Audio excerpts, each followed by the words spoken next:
Hello everyone, welcome to a new episode. We're working on Unit 5, Lessons 3 and 4. We're still working on helping you, helping me. Let's get started. We're going to read for detail. We will write answers to questions. We will write the end of a story. We will listen for specific information. We will describe photos, to discuss charities, and to role play a story. We will learn vocabulary words, community, disabled, donate, pick up, volunteer, charity, food, beggar, behave, boarding school, cruel, princess, and servant. As for language, we're going to learn or use who, which, that, and where. And for life skills, we will focus on participation. Now, I'd like you to work in pairs to look at the photo. Can you guess how these people helped Amal? So we have Mr. Osman, Dalia, and Rana. Let's listen carefully. Our neighbor, Mr. Othman, is the person who helped me pass my maths exam. He is 70 and doesn't work now, but he was a maths teacher before. The books which he used to help me with were his old school books from when he was teaching at secondary school. My aunt, Dalia, is a person who always is very kind to me. She bought me the trainers that I wore when I played in the school volleyball team for the first time. We won the match. My little cousin Rana helped me last week when I lost my watch. I was sad because it was the watch that my father gave me for my birthday. The place where I lost it was the kitchen. I took it off when I was playing and it fell. Rana found it under a plant. Because her hand is so small, she could put it under the plant and reach the watch. Now, how did those people help Amal? Mr. Othman helped her pass her maths exam. Her aunt Dalia bought her first trainers that she wore when she played in the school volleyball team for the first time. And Rana found her watch. Now you can rewind and listen one more time to Amal in order to complete exercise 2. Mr. Othman is Amal's neighbor. He helped her to pass her maths exam.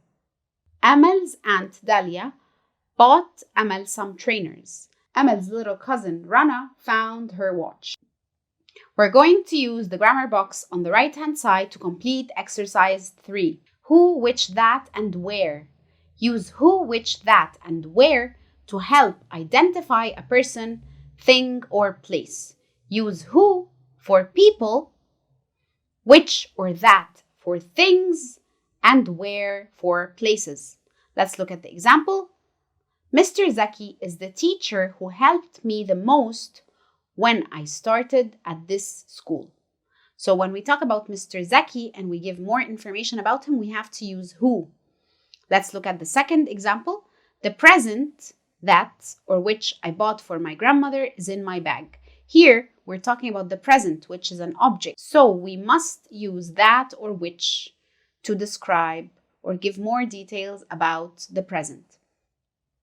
As for the third, Alexandria is the city where both my big sisters are studying. Here we're talking about a place, so we can say where. Now let's complete exercise 2. My aunt Dalia is a blank, is always very kind. Now we're talking about a person, so we will use person who, a person who. My aunt Dalia is a person who is always very kind to me. Let's look at number 3. She bought me the blank I wore when I played in the school volleyball team. Of course, the answer is trainers.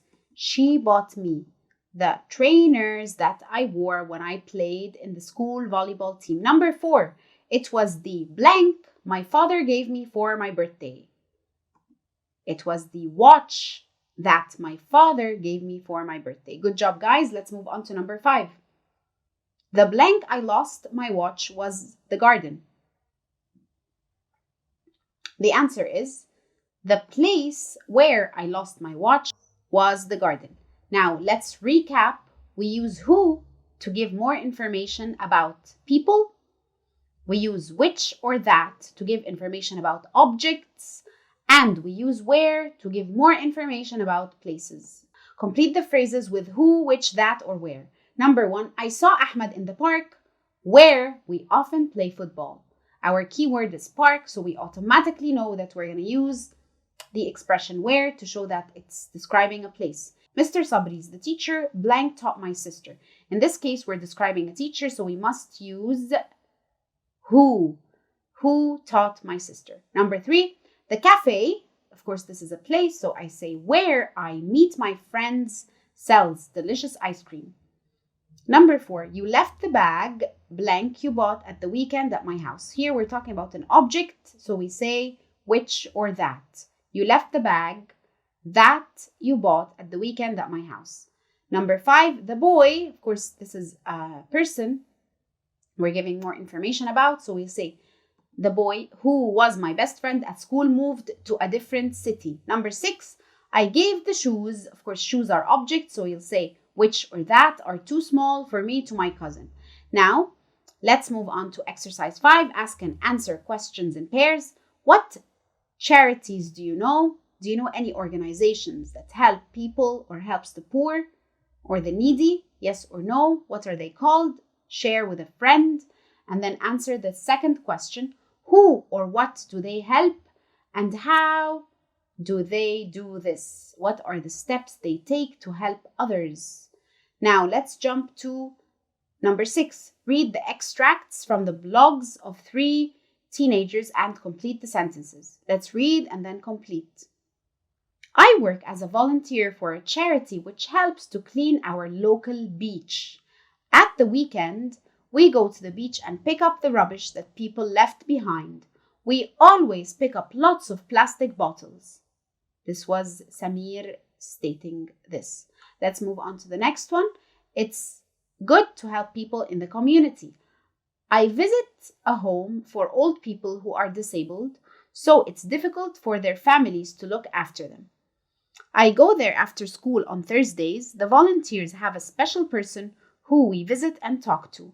The woman who I visit is called Mrs. Nahla. She worked as a nurse when she was young and she is a fantastic person. I love talking to her. This was stated by Fatma. Now we'll move on to the third. I work for a charity which looks after animals that are old or sick and cannot work anymore. People donate money to the charity to buy food for the animals, such as horses and camels. We help to feed the animals and look after them. This camel is very old and she is my favorite animal. This was stated by Ahmed. Now let's complete the sentences in exercise 6.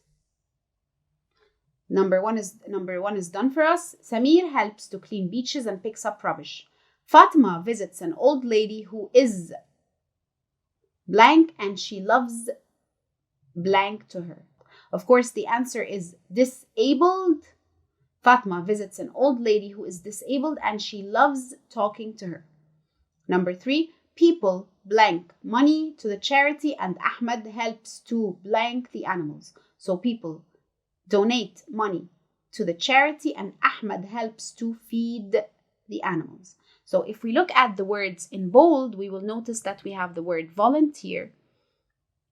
A person who is a volunteer is a person who helps others without anything in return, without getting paid. Pick up. If I pick up something, I remove it from the floor. A community is a group of people. Disabled is a person who is unable to do specific things. And the last word, donate, is when you give money or give clothes or give something to people who are more needy than you.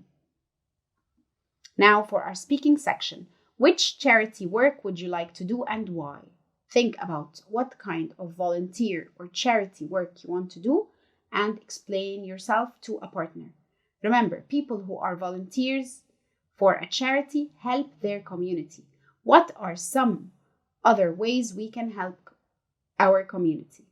Now we're going to move on to lesson 4, A Little Princess by Frances Hodgson Burnett.